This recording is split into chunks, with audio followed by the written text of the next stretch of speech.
Welcome, everyone. My name is Jeff Melnick. I'm here with Russell Smith. So we're going to dive right into it. And what we're going to do today is the top 10 event categories to monitor in the Windows Server event log. So before we dive into that, let's talk a little bit about some of the housekeeping. Nothing, sort of crazily new that you guys aren't used to, but it's going to be about 60 minutes. Please feel free, if you have questions, throw them down into the questions window. We'll be happy to answer those as we go, or certainly at the end. If you're curious about the slides and the recording, yes, we will go through. We're recording everything now, and we'll send a link to that with the slides as well, so you can take a look at these later. So everybody's on mute, obviously. So again, if you have questions, please let me know. Let me dive very quickly into the agenda. Obviously, going to talk about event categories to monitor within the Windows Server event log, event log custom views, how Netwrix can help and give you some additional visibility into that as well.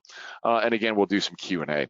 If you hang out towards the end, there's also a prize drawing. We're giving away a $100 gift card to Amazon. So that can be pretty much whatever. I don't think there's anything they don't sell nowadays. So with that having been said, let me turn it over to Russell Smith. So Russell, feel free to take it away. Thanks, Jeff, for the introduction, and welcome everybody to today's session. So a little bit about me. I'm an independent IT consultant, author and trainer, and I specialize in managing and deployment of Microsoft systems, obviously like Windows Server, Azure, and all the rest of it. I'm also a contributing editor over at the IT Petri knowledge base. I have a new YouTube channel, Windows Business Weekly, if you'd like to go and subscribe to that. And I'm also a trainer over at Pluralsight, and I've got quite a few courses there which might be of interest. So if you want to contact me, the best way to do that is probably using a direct message via Twitter, and also, of course, feel free to follow me there. And also, when you get a copy of these slides, you'll get those links also to my YouTube channel, so you can find all about what I'm up to there. So in today's presentation, what are we going to talk about? Well, the first part of the presentation, I'm going to talk about the top 10 categories of events that you should be monitoring in the event log. Then I'm going to talk a little bit about how you actually set up auditing in Windows Server so that you're capturing the information that you actually need in the event log itself. And then at the end, I'm going to do a demonstration on how you can create custom views in the event viewer management console so that you can filter out all of the noise and just focus on the really important event information that you need. So I'm sure that you're all aware what the Windows Server event log is, but let's just talk a little bit about that first before we start talking about the events themselves. Now, of course, by default, even if you don't configure any special auditing settings, there are thousands and thousands of events that are logged into the server event log every hour. And of course, depending on what your server is doing and the kind of activities that it's performing, the more and more information that you might get in those logs. Now, they divided the event log into 4 main channels. And there are lots of other channels as well, but you've got system, application, security, and setup. These are the 4 main channels. And then third-party software might have their own additional channels there in the event log. And Microsoft Windows also has channels for different features like App Blocker, Windows Firewall, and you can find channels there. Usually you have to switch on auditing specifically to get information into those channels, but not always, it depends. One useful thing to be aware of that's possible to do with Windows Server, and something that I would actually recommend, is that you can collect all of your events from different servers in a central location. So of course you don't want to have to go around logging into every Windows server in order to see what's happening in the event log. You should collect all of those events in a central place. You can also use Windows Server to do that, or you could maybe feed that event log information into a security information and event management system that isn't Microsoft based and collect all of that information too. As I mentioned briefly before, while there is quite a lot of information collected in the event logs by default, it is the auditing configuration in Windows that actually determines what information is logged and what it is that you will receive there. And I'll talk a little bit about that in the second part of the webinar. There are two ways you can, or two main graphical ways, I should say, that you can access the event log. And that is using the Event Viewer Management Console, and that is built into Windows Server and into the Windows Client operating systems. Or you can use the Windows Admin Center. The Windows Admin Center isn't quite as fully featured as the Event Viewer console. And some of the stuff that I'm going to show you in the demonstration is only possible in Event Viewer. You can't actually do what I'm going to show you in Windows Admin Center, at least not at the moment. So that's worth mentioning. One thing that's always a little bit intriguing for me about the event viewer or the event system in Windows, there's no real built-in alerting as such. You can do some things like run a program or run a script when a particular event comes into a custom view, but it's extremely basic, okay? So there is some capability, but nothing really of an enterprise class alerting that you might expect. For that, you're going to need to look at some kind of third-party software. Here you can see a picture of what the event viewer console looks like. I'm sure you're all familiar with it, and you can see at the top there. Let me just use my pen. So you can see at the top here, you've got the 4 main channels: application, security, setup, and system. And you can also see a channel there called forwarded events. And that's if this server was set up as an event collector, that is where you could receive events from other servers. And you can see if you look down here, you can also see some folders which hold other channels for Microsoft's features and services that are part of Windows. You can see Lenovo there that has its own event channels for its own software and stuff on this particular device. So that's what it looks like, and we'll have a closer look at how to work with that more closely and create some custom views in the demonstration at the end. So let's talk about the different kinds of events that we actually want to monitor. Okay, and I divided this for you today in the presentation into the top 10 categories. So let's get started. So the first category, which I don't know, may or may not be surprising, is application whitelisting. Now, why would you want to monitor the applications that are running on a server? Because of course, you should have a list of approved processes and applications, and anything that isn't on that approved list should already be flagged up as suspicious. Now, there are 2 systems in Windows, built into Windows, for application control, or whitelisting, if you like. And they are AppLocker, which has been around since the days of Windows 7, and it's still fully supported in the latest version of Windows Server 2019. And there is also a new system that was introduced in Windows Server 2016 called Device Guard. Now, the main difference between these 2 things, between these 2 application control systems. Now, you can use them individually or together. They're not mutually exclusive. Device Guard is much harder to configure. And I think it's fair to say that it's much more secure than AppLocker. So for instance, if the NT kernel in Windows becomes compromised, it's really easy to bypass the AppLocker security feature. Whereas Device Guard is much more robust, and in principle, if the kernel becomes compromised, it's quite hard to bypass Device Guard, and it's designed to be much more robust in that respect. But having said that, it is more complicated to configure. But you can use the 2 together or individually. Of course, if you're new to application control, then probably it's worth starting out with AppLocker. So it's also worth noting that application control events are only collected in the event log if you have app blocker or device guard enabled. No amount of auditing configuration is going to pull in events if these features are not set up and configured. Yeah. So of course you should be checking the event log for apps that are running that are not approved or processes that are not approved. So this could be scripts, it could be MSI installers, it could be executables.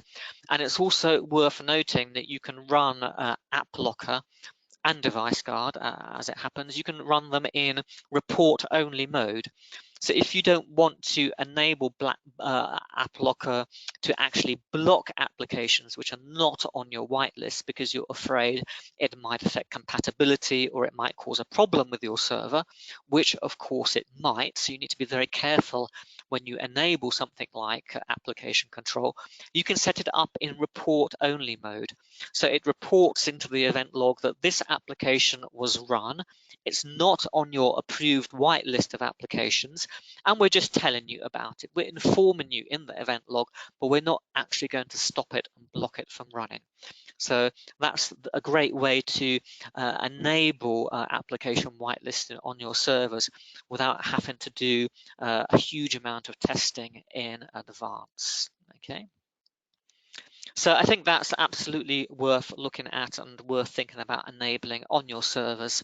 Application control isn't just for client computers.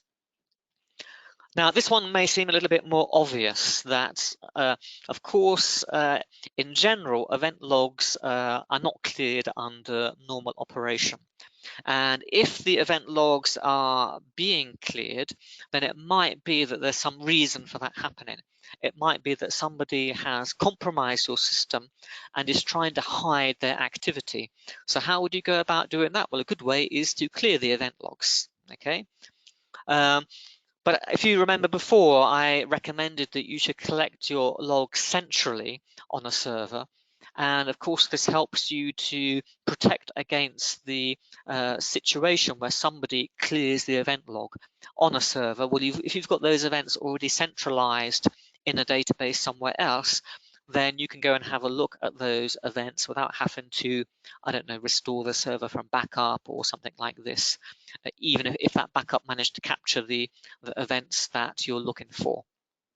And you can see there on the right-hand side some of the events that might pertain to those kind of events where the event logs are cleared. So account usage. So of course, people log in on to your servers. Again, I've listed there on the right-hand side of the screen, you can see a list of events and event IDs that should be of particular interest to you in terms of the user activity on your systems. Of course, you want to understand, that only authorized people are logging onto your servers. It might be, of course, that people are using remote desktop to administer systems that they shouldn't be administering via remote desktop. For instance, domain controllers in general, it's not good advice or best practice to allow administrators remote access to domain controllers via remote desktop.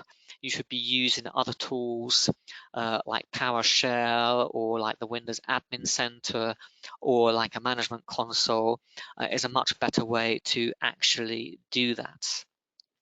Of course, we need to watch what's happening with privileged Active Directory groups like domain admins and the enterprise admin groups. And not only, there's a whole list of privileged AD groups that you should be monitoring. And of course, you want to make sure that users are not being added to those groups without your knowledge, without permission from somebody.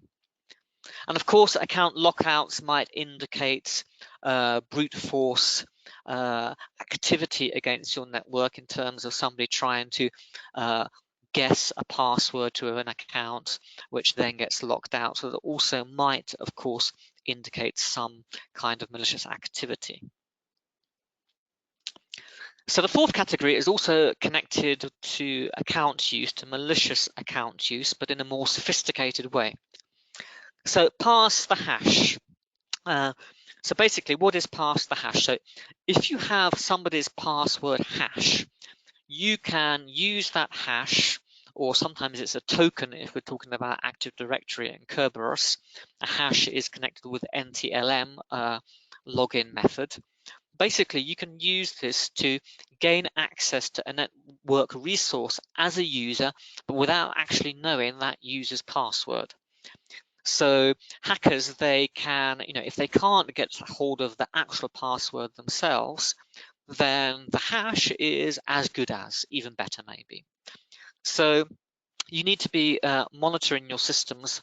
This is a very common way that attackers are able to move around your systems laterally from one to the other until they work their way up the food chain and get access to some kind of administrator credentials that gives them access to, God forbid, a domain controller or some other system that holds sensitive information.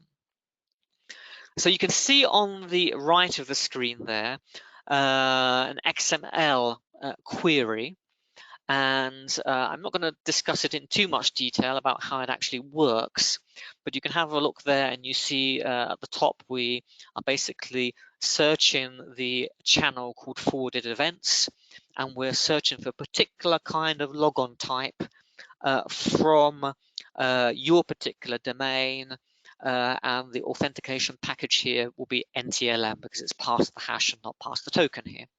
And I'll show you in the demonstration, but you can set up custom views to pick out very specific information from the event log that might indicate, for instance, a pass the hash activity on your network, and we'll have a look at that in a little bit more detail later. So you can see how that query is pulling out specific information, so event ID 4624 with a specific logon type and logon authenticator there. So the fifth category is remote desktop logons. I've already discussed that a little bit in account usage, but again, you can see there on the right-hand side a query which you can basically cut and paste into the event viewer to create a custom view that will specifically pull out from the event log just remote desktop logins. Again, you can see there, maybe I'll highlight it for you just so it's a little bit clearer what I'm talking about. You can see here forwarded events because I'm collecting events from all of my different servers. And you can see the event ID here, two different kinds of event ID, and the logon type is 10. And these indicate a remote desktop login, okay? And again, there are systems likely to be systems on your network where you want to make sure that remote desktop logins are not happening or shouldn't be happening. Okay, so moving on. So I'll just cover a couple of other points there. Yep, so I think I've already covered that actually in the previous slide, that instead of using remote desktop, you should use other admin tools. So I've covered all that stuff already. So group policy errors. So group policy is basically used to configure the security on your servers.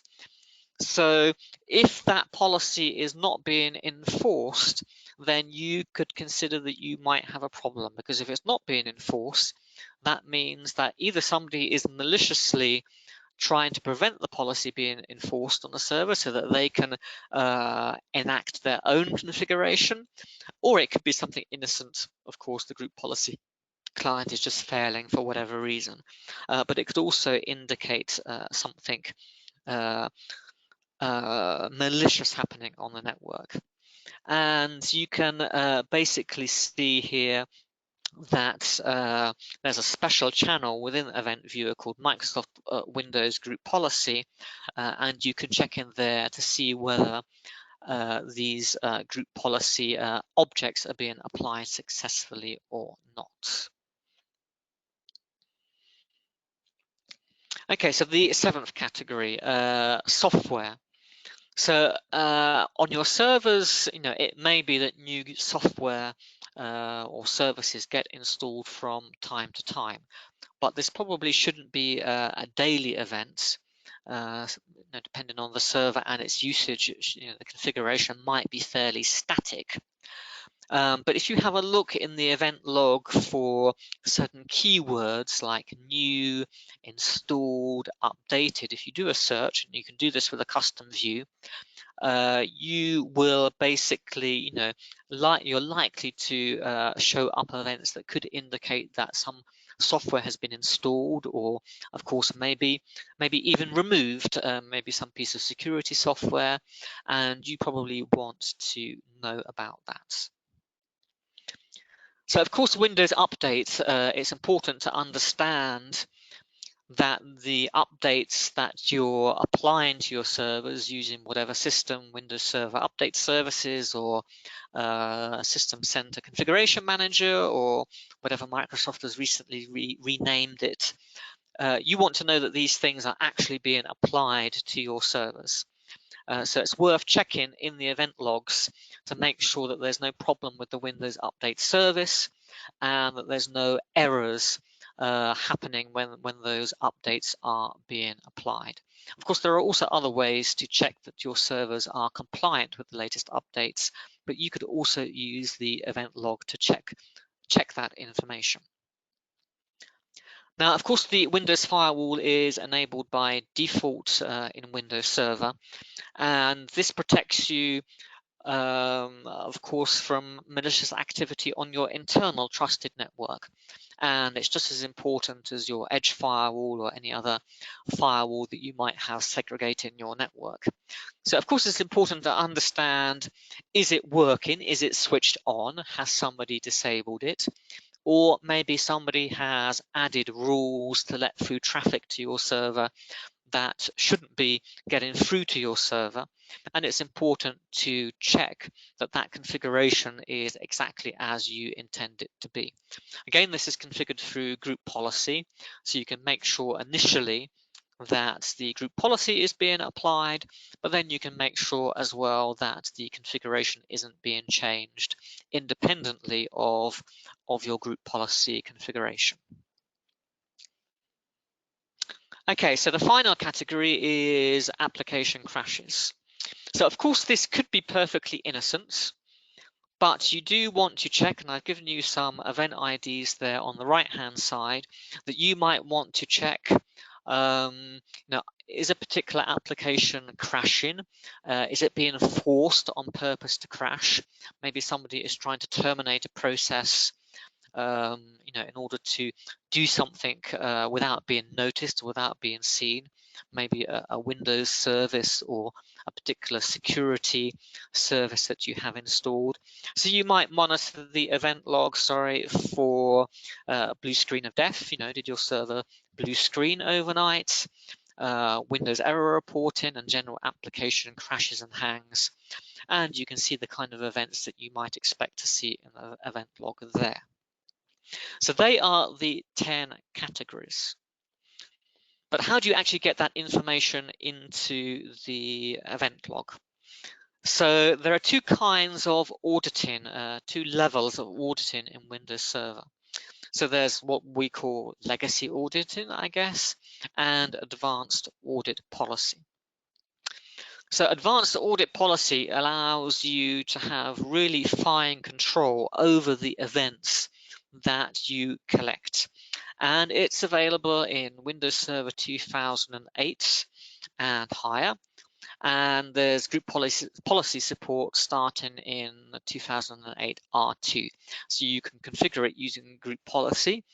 Previous to that, you could only configure it from the command line. So this is something that you want to configure, and you can really finely control, as I said, the information that comes into the event logs so that it's not too little, not too much, but just the information that you are that you need to connect. And you can find the settings for advanced audit policy in group policy, and if you have a look on the right hand screen, you can see the path within group policy and the setting that you need to enable to enforce advanced audit policy. You shouldn't use legacy and advanced auditing policy settings together. I recommend that you go straight to advanced audit policy and configure your settings there. Here you can see on the screen the group policy management console. And if you have a look, I will just use the pen just to show you clearly. So if you have a look at the top here, you can see the legacy audit policy settings are here, okay, under local policies. And the advanced audit policy settings are here, a little bit further down. And you can see you've got these categories, and they more or less correspond to the legacy audit policy settings, but you can see here that you can expand each setting. So rather than just enabling account management events to be logged, you can choose specific events to be logged from a whole list there, and you can enable, disable as you see fit. Okay, so it gives you that granular control, which the legacy policy settings don't. So you'll find all of that in group policy, of course, which you should configure for your servers. But where to start with all of these audit settings? It's all very well for me to say these are the events that you should be monitoring, and you should configure advanced auditing policy for your servers. But what to configure exactly? So what I would suggest is to have a look at Microsoft Security Baseline templates for Windows Server. And you can download them for free from Microsoft's website. They come as part of the security configuration toolkits.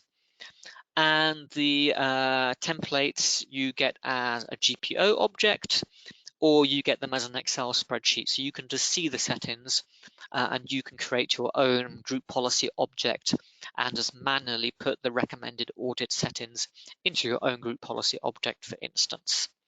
Another word of warning is the baseline templates. If you do decide to apply them to a server, they contain a lot more than just audit policy settings, and they need to be very, very carefully tested if you want to apply them in a production system.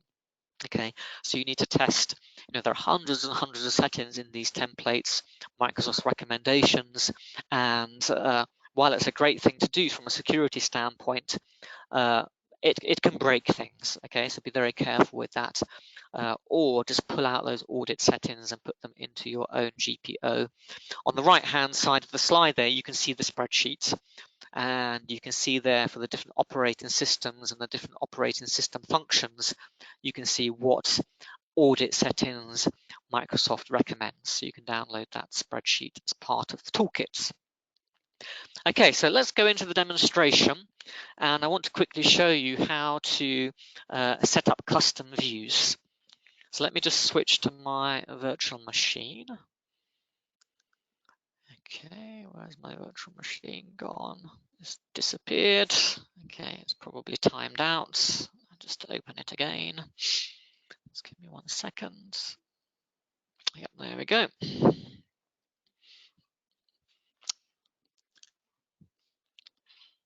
So here I'm logged on. Hopefully we'll see the event viewer. Just give it a few seconds to update so that you can see it on your side. Okay, so if you have a look here, we've got the event viewer and we've got the Windows logs and those forward default channels, application security, setup, blah, blah, blah, all the rest of it, which I'm sure you're familiar with. But what we have at the very top, and again, let me just, maybe I draw on it so that you can just understand exactly what I'm talking about. At the very top here, you can see that we have custom views. Now, by default, there is one custom view, administrative events. And I've created 2 new custom views here, remote desktop logins and user added to privileged group. So I'm picking out very specific information from the event log, just the information that I want to see. So let me show you how I created those views. So if you want to create a new custom view, you just right click here on custom views and click create views. Now, there are two ways to create a custom view.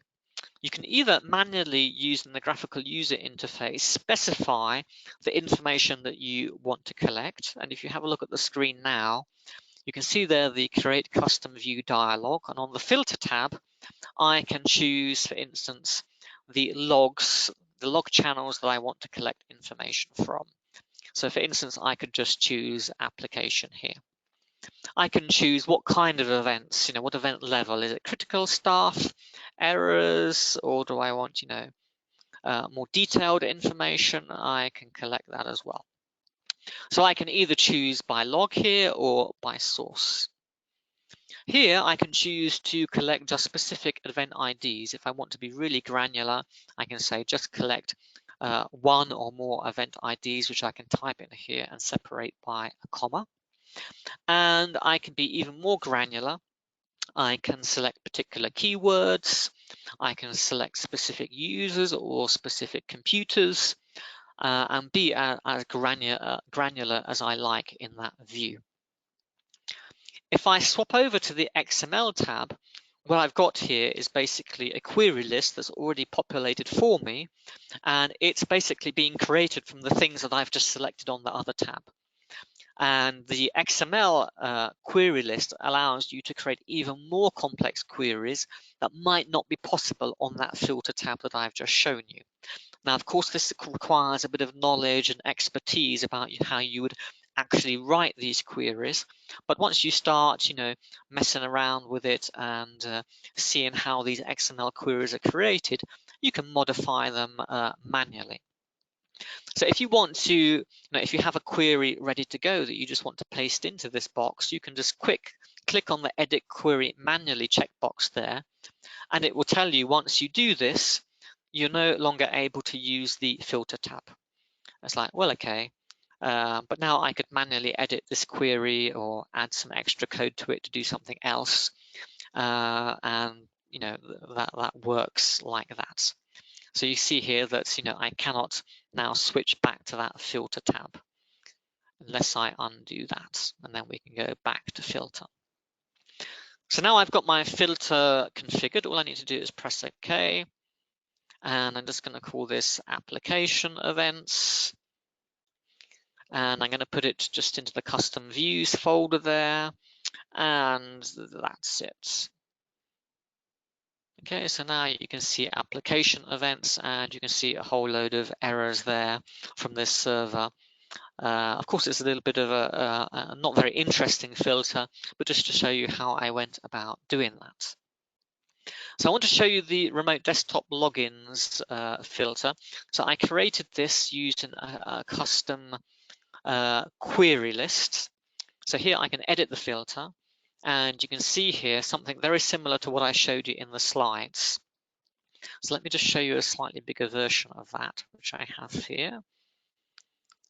Okay, so you can see here the query that I pasted in, and this allows me to pull out just from this server, not from forwarded events. So it's a little bit different from what I showed you in the slide. So you can see here, if I highlight that instead of pulling out of forwarded events, I'm pulling out of the security channel, and I'm pulling out two different event IDs. You can see here 4624 and 4634, and a particular logon type 10. Okay, and that allows me, if I go back to Event Viewer, I'm just going to cancel out of that. You can see now on this server all of the remote desktop logons that have happened. So we're not just viewing all of the account logons that have happened to this server, but specifically the remote desktop logons. In a similar vein, I created here a custom view to show me when users are added to privilege groups. So you can see here, now I'm just pulling out information specifically about, here you can see a member was added to a security enabled local group. So the administrator was added to the domain users group. Okay. So you can see how that works. You can set up these custom views. You can specify very complex filters. You can also do this from forwarded events, so events from other servers, not just the server that you're currently working on, in order to filter down that information and see in more detail what it is that you really need to concentrate on to give you the information that's going to be valuable to help you protect your network. Okay, so that's it from my side. So now I'm going to hand over to Jeff, and he's going to talk a little bit about Netwrix. Cool, thanks a lot, Russell. Let me do this. Let me switch screens here. There we go, awesome. So just give you a quick overview. Again, you guys can read as well as I can, but one of the things I think of note is how many different verticals we cover. We don't have a specific, hey, we only work with this type of customer.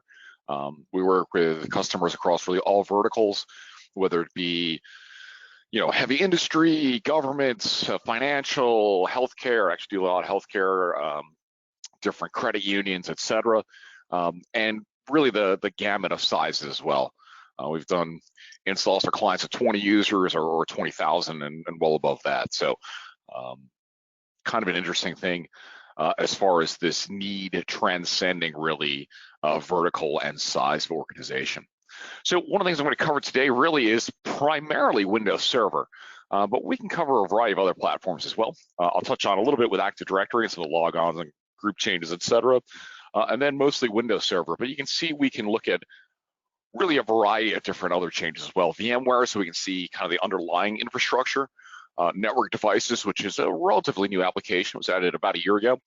We do a lot with cloud, so Azure AD, SharePoint, SharePoint Online, Exchange Online, et cetera, and a variety of different sort of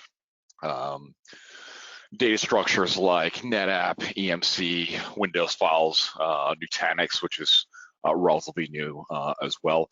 And we've also started doing data discovery and classification. Well, outside of the scope of this particular webinar, but being able to not only see things like changes, files have been created or deleted, but what's actually in those files, kind of going through, cracking those open and classifying them for you so they're searchable and usable. So let's do this. Let me get rid of this piece here, dive into the demonstration itself. So this is the Netwrix Auditor Console. I'm going to dive down to reports. That's where most of the interesting stuff is. Again, I'm going to cover a little bit of Active Directory and mostly Windows Server. Before I do that, I just wanted to point out we've got a lot of information around compliance as well. So SOX, GDPR, CGIS, et cetera. Basically, what we've done is we've taken the reports that are above and we've pulled down the relevant ones. And there's a bunch of different documentation. Actually, I've got it up here associated with things like CGIS. So it gives you kind of a quick overview about CGIS. I apologize, I'm scrolling through here a little bit quickly. But you can also go through and take a look at things like system information integrity, et cetera. You can kind of drill down in. It will give you different reports that you can run to meet those requirements. So if you're dealing with some compliance issues, please feel free to check those out. So let's do this. Let's take a look at some of the data that's actually out here. So first, I'll take a quick look at sort of logon activity, the ability to go through, and we can see things like logons to domain controllers. So again, RDP connections. We can look at successful and failed interactive and non-interactive connections. We mostly look at interactive connections. And then there's a bunch of different trend and summary reports in here as well. So for example, you can see things like failed logons for certain users, successful logons, and then, very easy to see that something might not be right. So if in the last 2 days, my administrator account has logged in 271 times, all pretty much into the same workstation, that's something I probably want to take a closer look at. So again, the ability to not only just say, hey, here's, thousands of pages of logon data, but allow you to see it very quickly at a glance that something might not be correct. We're talking about things like groups, and we can certainly see things from an AD side. So things like administrative group membership changes, for example, see who has been added or removed from different groups, really any groups if we choose. We can also go through and see not only changes, but we can also go through and take a look at things like what we call state and time. So I can see current group members as well. I can even look at group membership from a certain point in time.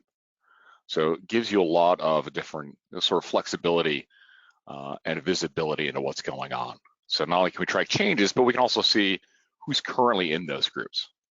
So let me dive down into Windows Server, because I think that's mostly what we want to kind of cover today.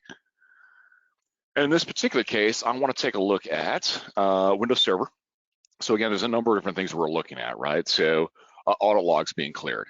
Kind of nice to be able to see if someone goes through and clears your security log or some other log. Is there a valid reason for that? Maybe. Now I can go in and see if that's the case. I can also go in and I can take a look at things like local user and group changes. So in other words, I can look at the other 90–95% of your servers that aren't domain controllers. So creations of local users and groups, changes to those users and groups, etc. So again, really allows you to see a lot of detail, not only the fact that, hey, a user was created, but all the information associated with this. So this guy was created with his full name, his etc., passwords that never expire, etc. So again, also if there's detail around things like local group changes, it's going to give you all the specific changes. So here in this case, these two local users were added as well as this domain user. So again, does give you the capability of really seeing a lot of detail associated with that. You can see things, and I won't go into all of these, I don't think, but things like programs added and removed, changes made to services, and this might be someone adds, changes the user on a service, sets it for manual or something of that nature. And then again, you can see this current state information as well. So again, it's nice to see if someone's added to the local admins group, but it's also nice, especially if you walk into an environment, what does it currently look like? So if I want to look at members of the local administrators group, I can do that pretty easily. This report is cool because I can actually also set baselines. So here I'm only looking at one server. I'm actually looking at multiple servers, but the other two are domain controllers, so obviously no local users and groups there. But you can see here I've got administrators, this backup account, a bunch of other guys in here. And you can set a baseline in here so that I can very, very quickly look at all of my servers and make a determination, hey, are these the correct groups? So for example, local admin, domain admins, some sort of IT servers group, etc. What servers do not fit within that baseline? Very easy to go through those types of reports, especially if you're dealing with compliance, to see what is actually going on. And again, the same thing with things like installed software, right?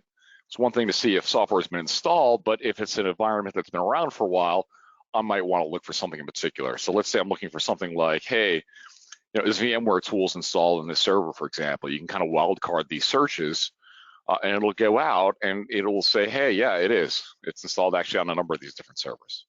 In fact, I've even got different versions in here. So it allows me to see what actually is going on within the environment.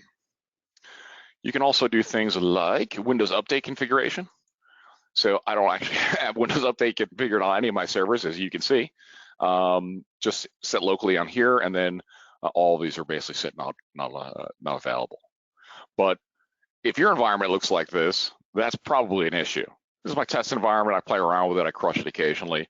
Not really a big deal. In your guys' case, probably don't want to see things like this. And then you can even do, again, around baselining server inventory reports, etc.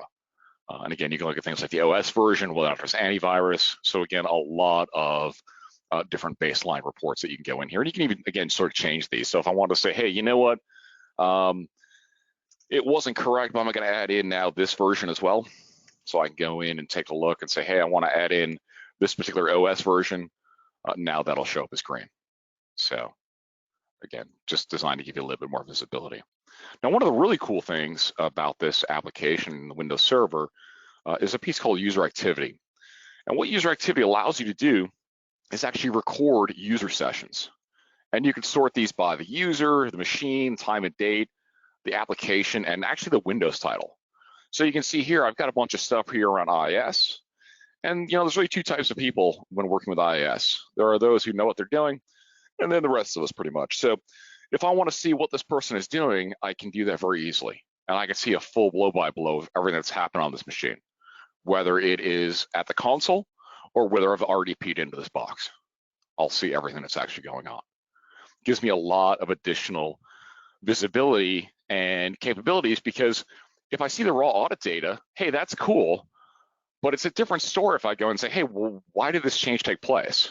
Oh, well, maybe I did that by mistake. You can usually see pretty easily, hey, did someone next through like a lunatic and accidentally check or uncheck something, or did they go in and explicitly add or remove something? So again, it gives you a lot more context in this case. Let's pop out of here. So this will work again on servers. It works on workstations. It can warn you or not, which is kind of handy. So a couple different use cases there as well. You can be a little bit big brother if you choose, if that's something you want to do. But again, allows you to go through here. And again, it even lets you see things like from a user sessions perspective. You know, how long have they logged in? What's the amount of time they spent on these servers? Again, best practice is not really to spend any time on these servers, right? So if I want to go through and take a look, I might want to have a chat with some of these guys. 3-4 minutes, probably not a huge deal, right? Someone spends an hour or more on a server, probably, you know, there should be a specific reason for that. So again, it allows you to go through and see why people are spending time on these different boxes. Now, these are all sort of out of the box reports, very straightforward in this case. You can also do sort of custom queries. So I looked earlier and that guy, you know, has some kind of odd activity. So maybe I want to see everything this guy's done, right? So I do kind of a quick search, and you can do who, what, where, when. I can cut down the time frame. I can use some keywords, etc. But I can go through here and see, hey, you know, what's going on in this case? Here I can see this event log has been cleared. So I might say, hey, why did this guy make this clear, right? So here is the video recorder. So I can actually view the video right from here as well. And again, I can say, hey, is there a reason you cleared this event log? I didn't clear the event log. Oh, okay. Funny, because here's video of you doing that. So again, gives you a lot of really neat context in this case to be able to see what's going on. And this is all searchable through this interface. So whether it's changes to AD, group policy, file server, Windows server, etc., this all rolls up here. So again, it gives you a lot of really cool information. And then again, you can include or exclude data based on what you've pulled up, right? You might say, hey, you know what? The video is cool, but I want to just get a general idea of what else is out here. So I'm going to go through and I'm just going to exclude any of the video data, get a little bit better idea as far as what type of changes he's got. And I might go through here and say, hey, you know, there were a ton of failed logons in here. Was there a problem with this account? So again, gives you a lot more context. If you decide through this query, hey, this is cool, I might want to see this in the future, you can certainly create this as a custom report. So save it as a report. There's a third section. I showed you kind of the predefined reports and the compliance reports, and below that is the custom reporting. And you can save this as a custom report. You can subscribe to this report or any other report that I've shown you as well. And this is nice, again, especially if you're doing with compliance or just need to do reviews periodically. So whether that be something you want to send via email, you want to send it to a compliance share, determine who it goes to, the frequency, daily, weekly, Mondays and Thursdays, monthly, quarterly, etc. Specify, again, any of the filters in here, and this will get pulled out. Again, very, very customizable, allows you to do a lot of really cool stuff. You can also do alerts through here as well. So I can create an alert pretty easily. Again, the filters are pre-populated based on my query. Makes it pretty easy in this case. If I've searched for data and I've seen the data I'm looking for, I've got the right query information. You can do thresholds. So if I'm looking for something like large numbers of file changes, large numbers of failed logons, large numbers of successful logons possibly, and then you can do a risk score. This rolls up into a risk analysis dashboard, which I probably won't have time to show you, but that's okay. And then finally, you can even have it do other things. So the response action is kind of a neat feature. It was added, I think, in the 9.7 release.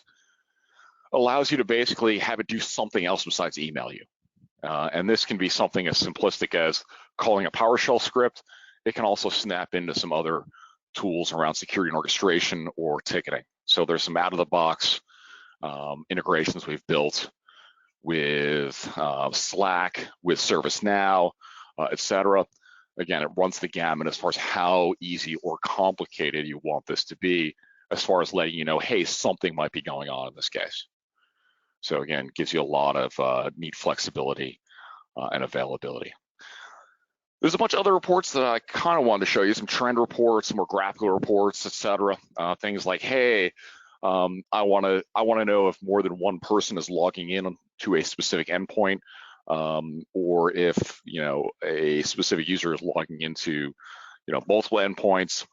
Those types of things. There are other filters in here as well. If I drop down to advanced mode, where I can do things like, hey, I want to see something like, if someone's added to the domain admins group sometime between 9 and 6, I probably don't care that much. I care, but maybe I don't care that much. If it was done at 3 a.m., that might be a different story. So there's a lot of different types of filters that you can do here, and even things like in group, not in group, right? I want to see changes made within the HR directory by people who aren't members of the HR group, because that means there's probably an admin or someone else who shouldn't be in there. So you can do some pretty cool alerts around that as well. So let me do this. Let me swing back over the slides briefly, and then we'll do kind of a quick wrap up. Cool. So hopefully what you've seen is somewhat useful. Certainly I think there's some really great stuff from Russell as well. But in regard to the Netwrix piece, if you want to play around with this product, please feel free to download it, try it out. There's also what we call an in-browser demo, so you can kind of play around with it as well. You can go and see, kind of walks you through the interface, and then obviously we can do some demonstrations as well. Did want to let you know as well, there is a new release out today. You may have seen, I was running version 9.9, so if you're a current customer and you're running 9.8 or an older version, feel free to go out and update that version. So 9.9 is out there today. There's a lot of cool features, especially around the cloud, Exchange Online and SharePoint Online, and some other features as well. So if you want to play around with that, today would be a good day to do that. So let me do this. Let me drop into the questions. And it looks like we don't have a huge number of questions, so we're either super... Okay, so it looks like Russell actually answered a bunch of these questions, so that's cool. Okay, that was easy. Awesome. So if you guys have any other questions, please let us know. Feel free to drop those into the chat window, and we'll be happy to answer those for you. In the meantime, let me dive into the gift card. So again, as I mentioned in the beginning, we're giving away a $100 gift card to Amazon. So again, there's pretty much nothing that these guys don't sell at this point. So the winner of this card is Tony Tan. Tony Tan. So if your name is Tony Tan, congratulations. Again, good luck. Maybe buy books with it, right? But who does that anymore, for better or for worse? So again, guys, I want to thank you all for your time. Let me do a quick check to see if there's any other questions. Interesting. Okay, cool. So again, if you have questions either about some of the Windows event logs or about Netwrix, please let us know, or you can always contact us afterwards. Russell, is there anything else you want to add by chance? And I noticed you knocked down a number of those questions already, so I wasn't sure if you thought there was something that was kind of interesting or... Yeah, just about the email feature. If you go into the on a custom view, you can indeed have it send an email or run a script or executable or whatever when a new event comes into your defined custom view. Actually, I haven't checked with Windows Server 2019, but with Windows Server 2016, there was an option to send an email, but it was already deprecated. So while it worked or should work, it could be basically disabled by Microsoft at any point. Certainly, if you're going to upgrade your server at some point. Whether they finally got rid of it in Windows Server 2019, I would need to check. But at this point, you don't want to be using, obviously, a feature that Microsoft is planning to remove at some point. So you could send an email, you could have PowerShell send an email or some other kind of script in a roundabout kind of a way. So you can kind of configure some kind of alerting through custom views, but it's not very sophisticated, let's put it like that. Cool. Looks like there's a couple other questions. One is kind of amusing. What are the comparable tools in Netwrix? I would say there are none. We're incomparable. That's probably not 100% true, but our tools run the gamut. So a lot of other competitors that are out there, We think we've got a pretty good offering, but it depends on which sort of application you guys are looking for. So let's get into the next one. So this one, I'm not quite sure. I can only view files on a local machine and not what is stored on the server. Not quite sure what your question is, so I'll apologize for that. Let me know and I can dive into that in a little bit more detail. Does Netwrix install the Microsoft templates by default? No, we do not. That's something, we try not to break your environment, right? And so as Russell mentioned, while Microsoft means well, they might crush some stuff, right? So especially if you got some legacy settings or some legacy applications, you don't want to just push those templates out automatically. We definitely do not. We don't want to get crazed calls any more than you want to get those, right? Hey, nothing's working. So we could possibly do that, but it's something that we don't do currently, just because really you need to test those before you you push those out. So I think that's most of it. But hey, guys, I really want to appreciate your time. If you have any other questions, please feel free to reach out to us. We're always here. Also, if you have any feedback as far as the webinar itself, the content, we're always looking for cool ideas and some feedback. So please let us know. And Russell, I want to thank you very much again for coming on and giving us some great information. Okay, thank you. Cool. Well, thanks a lot, guys. I appreciate your time. Enjoy the rest of the day.